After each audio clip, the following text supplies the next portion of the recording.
Hi there everyone, how are we doing? We're back on 67 Hail Hail with me, Hamish Carton. We'll get on to the topic for today's video in a little minute. Before I do that, I just want to send out a heartfelt thanks to every single person who has watched our videos on the channel this month. Our September has been a record-breaking month for the channel in terms of page views, in terms of subscriptions, so I massively appreciate every single click and every single subscribe we've had from anyone on this channel. I'll put out my usual shout as well, as I always like to do at the start of the week, that if you're one of the people, and there are a few I believe out there who watch our videos but aren't subscribed to the channel, yes, we massively appreciate your views, but we'd even more appreciate if you would just mind subscribing to the channel. The good news is that you don't even need to leave this video anymore. I've been playing about with the settings on YouTube and see right at the bottom right of your screen a tiny wee logo. You may not even be able to make it out, but it does say subscribe. If you click on that, you should be able to subscribe without even leaving this video. Why would you want to subscribe to the channel? Well, the key reason would be that we have so much content. We've had a video going out pretty much every day in September. I do these solo videos, transfer rumours. We also do live post-match reactions to pretty much every single Celtic game with myself, John McGinley and David Walton sometimes. We also have former Celtic legend, Celtic favourite, Jackie McNamara as a regular contributor on the channel.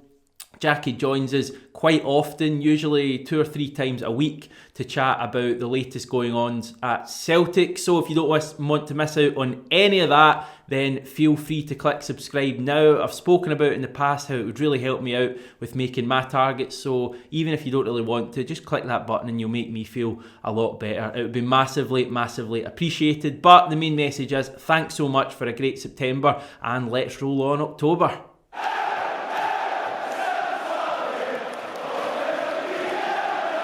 Now, October's going to be a pretty hectic month for Celtic, on the pitch mainly, but also off the pitch, because the first 5 days of the month will see the culmination of the delayed summer transfer window. It seems like it's been going on for months and months, probably because it has, but you know what I mean, it seems even longer than in previous years. I've been massively positive about the transfer window so far. Whisper it quietly, and I never really want to rush into judgments when the window's still open, knowing how much things can change in a short space of time. But I think if things go well and go like I'm predicting in the final few days, I think we could be looking back at one of the very best Celtic transfer windows in living memory. I firmly believe that. I think the players we've brought in so far, ready-made first-team players. We know what we're getting well. Yunusi, I think we've signed a goalkeeper who will prove himself over time to be brilliant in Vasilis Barkas. I think the same can go for Shane Duffy. I think he'll be a great signing over time, even if he's taken a little bit of time to get properly up to speed. Need I say anything about Albion Ayeti? Probably not, because he's amazing. And the way David Turnbull played in his kind of real debut for the club on Sunday against Hibernian kind of suggests that he's going to be a great signing as well. So if we add all that together and sign maybe one more player in a key position, then I think we could be looking at a wonderful, wonderful transfer window. Of course, we don't want to lose any key players in that time either. Now, what is this key position? Well, I think we've known all summer that it is left back. We knew that prior to what was going on with Volleyball Goalie, his indiscretions and then subsequent departure on loan to Turkey. Just shows now that we really need another left back to come in and complement Greg Taylor. It's almost a left wing back we're after now. You see the impact that Jeremy Frimpong's had. He's been a standout player in our most recent 2 games on the right hand side, and I think that just hammers home to me the importance that we get a left-sided Jeremy Frimpong. Now, there's one man in particular that's been mentioned in recent weeks. We'll come on to him in just a wee second. But I do expect Celtic to sign a left-back before the close of play in the transfer window. I think if we don't, it'll be a black mark against the board and the recruitment team's name, because we've had all summer to do it. But I do expect us to do it. Who could that man be? Well, I've got 3 names for you that I think could be goers between now and the end of the transfer window. Let's start with the most obvious one. Right, I've already done a video on Alfie Doughty. He's a young left-sided player who plays for Charlton. The reason I say left-sided is he's left back, left wing, and actually even has played right wing for Charlton Athletic so far this season. The key points with regards to Doughty is that he's out of contract at the Addicks next summer. That, of course, means that we could pick him up for nothing in January, sign him in a pre-contract, chat to him, get that kind of thing sorted in a matter of months. That may well be weighing on Celtic's mind as we look at what kind of offer we're going to put in. The talk is that we've already had 2 offers rejected for Doughty, I think around the $500,000 mark, and then a little bit more. The Daily Record just a couple of days ago over the weekend suggested that we would enter the market for Doughty once more with a third and final bid of around £600,000, and if that was rejected by the Addicks, which I kind of would expect it to be, then we would call it a day then and probably try and get him in a pre-contract in January. Now, not too happy about seeing that report.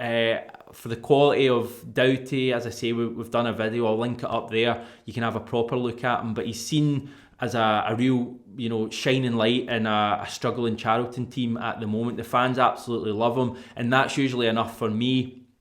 So I just really hope that we're not going to penny pinch over this player. Yes, we could pick him up for nothing in January, but January's not really much use to us at the moment. We need a player in this position right now, because as decent as Greg Taylor's been at times this season, I'm not convinced that he's the main man to lead us forward, especially at left wing back. I think he's more of a left back. Doughty for me was an ideal choice at left wing back, and I really hope the club aren't caught penny pinching again and missing out on him, even if we were to get him in January. I think they need to do this one now.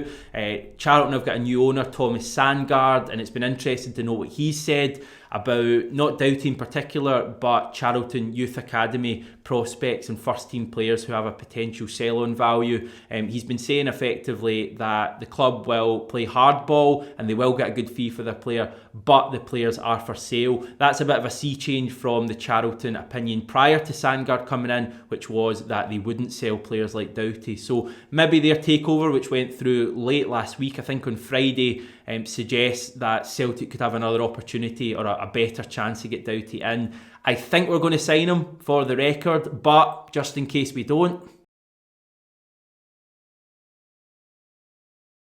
we could move for this guy, Spurs man Ryan Sessegnon. Now, anyone who's familiar with his career may realise he's not technically a left back or even probably a left wing back. If you were to list his first most prominent position that he's excelled in over the course of his short career so far, it would be probably left wing, left attack, something like that. However, he has played at left back at points in his career at Fulham and also with the England under-21 international team, for whom he is a regular. So I think he is a player who could fit into the left wing back role, especially when we play on the front foot in so many games, and we always have that other option of Greg Taylor, who's a more steady performer, maybe for the bigger European games. Sessegnon was a huge money signing for Spurs last summer. Well, huge in terms of Scottish context. They paid Fulham $25 million to bring him in. He featured a little bit last season, but he's not yet featured under Jose Mourinho this season. As I say, he's an England youth international, so he clearly has a lot of pedigree, and the talk down south is that he's going to be allowed to leave on loan before the end of the summer transfer window. Southampton and Brighton have been interested and linked in the English Premier League. Further afield, Hertha Berlin, Ajax also linked.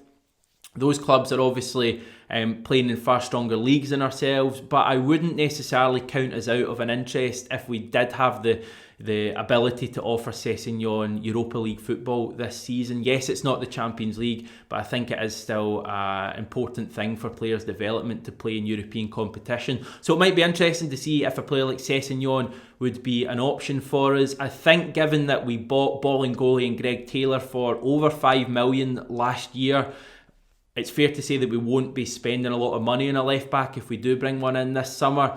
I think there's a fair chance it could be a loan deal, or it's going to be, a low fee like the one we just talked about for Doughty. I don't think we're going to spend $3 or $4 million on a left back, put it that way. But that doesn't mean they can't be good players. I think bringing in Sessegnon on a loan deal for the season, with no realistic chance of signing him permanently, wouldn't exactly be a bad move. He'd almost be like a attractive stopgap before maybe the likes of Doughty or even Preston's Ben Davies could join on free contracts at the end of the season. So don't write this one off completely. The fans would love to see it happen. Is he a proper left wing back? Would he fit into a system? I think those are questions that would need to be answered, but if it's a move that Celtic want to pursue, then I would trust Nick Hammond and Neil Lennon in what they're doing.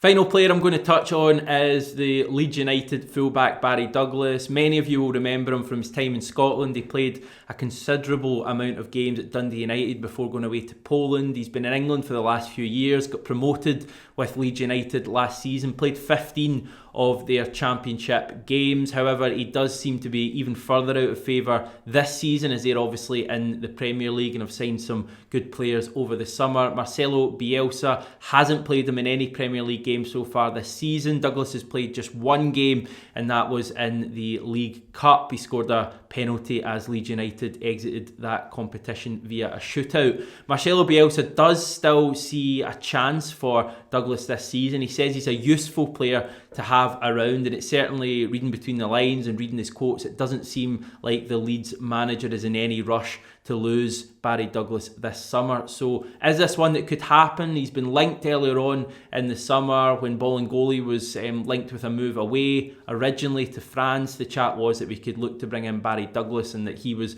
right at the top of our list as Bolingoli replacements. Is that still the case? Who knows? Would he leave Leeds United to come to Celtic? I would certainly hope so. I think I'm right in saying that he's got a bit of a Celtic leaning, but I could be wrong with that. It's just what I've heard from various people. And this is one that would again probably be a loan signing. It would be another stopgap signing, maybe until we got someone in like Doughty or Ben Davies next summer. Sessegnon's probably a more attractive option, but the reality is that Barry Douglas may be a more realistic one.